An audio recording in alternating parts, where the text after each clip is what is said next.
Bagaimana kita memilih transmisi saat membeli mobil? Penting untuk diketahui bahwa berbagai jenis transmisi memiliki kelebihan dan kekurangan yang berbeda, serta tipe dan konteks penggunaan yang berbeda. Oleh karena itu, memilih transmisi yang tepat saat membeli mobil sangatlah penting. Jadi hari ini akan dijelaskan secara rinci kelebihan dan kekurangan setiap jenis transmisi serta konteks penggunaannya.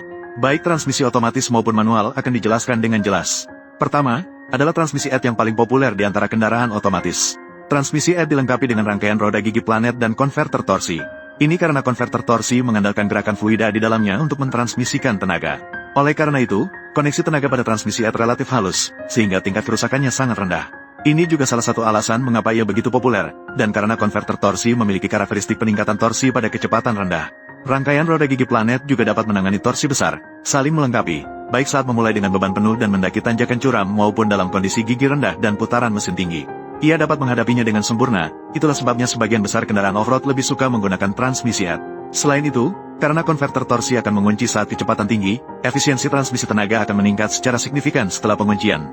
Saat kecepatan tinggi, tidak hanya konsumsi bahan bakar rendah, tenaga juga kuat dan pengalaman berkendara sangat baik.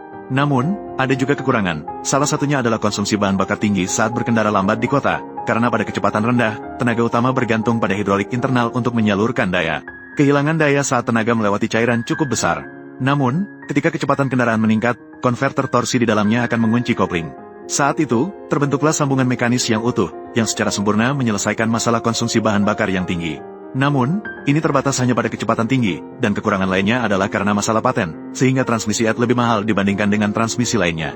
Oleh karena itu, biasanya hanya kendaraan kelas menengah ke atas dan SUV berkapasitas besar yang menggunakan transmisi ED, tetapi secara keseluruhan, transmisi ED cukup tahan lama. Daya angkut besar mampu menahan beban berat, tetapi juga memiliki beberapa masalah kecil seperti konsumsi bahan bakar tinggi di kota dan perpindahan gigi yang tersendat. Model kedua yang hemat bahan bakar di kota adalah transmisi CVT. Kelebihan terbesar dari transmisi ini adalah hemat bahan bakar di kota, tetapi konsumsi bahan bakarnya di kecepatan tinggi tidak sebaik transmisi ED dan dual clutch. Pada saat yang sama, karena transmisi ini terutama bergantung pada gesekan sabuk baja dan roda pengikut, ada risiko slip sabuk baja selama pengemudian yang agresif, sehingga membuatnya tidak mampu menahan beban berat secara maksimal. Transmisi Kifit umumnya lebih umum pada mobil kota dengan mesin kecil. Jika Anda biasanya mengemudikan dengan agresif atau suka memulai dengan pedal gas penuh, maka Anda harus memilih transmisi ini dengan hati-hati. Karena mengemudi yang agresif dapat menyebabkan slip pada sabuk transmisi, bahkan yang parah dapat menyebabkan sabuk putus dan memerlukan perbaikan besar pada transmisi. Secara keseluruhan, meskipun transmisi Kifit hemat bahan bakar di kota, strukturnya sederhana, dan harganya murah, sangat cocok untuk komuter di kota. Namun, kekurangan dari transmisi ini adalah konsumsi bahan bakar pada kecepatan tinggi tidak serendah transmisi lainnya, dan juga tidak memberikan kesenangan berkendara seperti transmisi lainnya. Ketiga, transmisi ganda dibagi menjadi dua tipe, satu tipe kering dan satu tipe basah. Mari kita lihat terlebih dahulu transmisi ganda kering. Strukturnya mirip dengan dua set transmisi manual yang digabungkan. Kelebihannya adalah efisiensi penggerak tinggi dan perpindahan gigi yang cepat. Akselerasi cepat dan hemat bahan bakar, sangat cocok untuk jalan raya yang baik, tetapi tidak cocok untuk kondisi di kota yang lambat dan sering berhenti, seperti menunggu lampu merah atau terjebak kemacetan.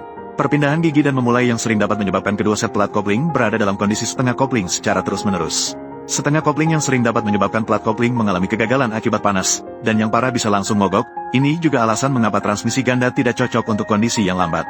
Dan kopling ganda basah dapat menyelesaikan masalah ini dengan sempurna. Kopling ganda basah membungkus plat kopling dengan cairan internal. Dengan demikian, masalah suhu tinggi pada plat kopling teratasi. Namun, harga kopling ganda basah akan lebih mahal dibandingkan dengan yang kering. Secara keseluruhan, transmisi ganda cocok untuk jalan raya yang baik, dengan kecepatan perpindahan gigi yang cepat, percepatan yang cepat, dan efisiensi bahan bakar yang baik. Terakhir adalah transmisi manual MT. Dapat dikatakan bahwa ini adalah salah satu transmisi dengan kinerja paling sempurna, karena memiliki semua kelebihan transmisi. Satu-satunya kekurangan adalah pada operasi yang merepotkan, karena perlu sering mengoperasikan secara manual selama berkendara. Memindahkan gigi dan menginjak kopling sangat tidak bersahabat bagi pengemudi pemula. Secara keseluruhan, transmisi manual memiliki tingkat kegagalan yang rendah, efisiensi transmisi yang tinggi, biaya pemeliharaan dan perbaikan yang rendah, serta hemat bahan bakar untuk dirangkum. Untuk off-road pilih up, untuk kota pilih CVT, untuk jalan raya pilih kopling ganda, dan pengemudi berpengalaman pilih transmisi manual MP.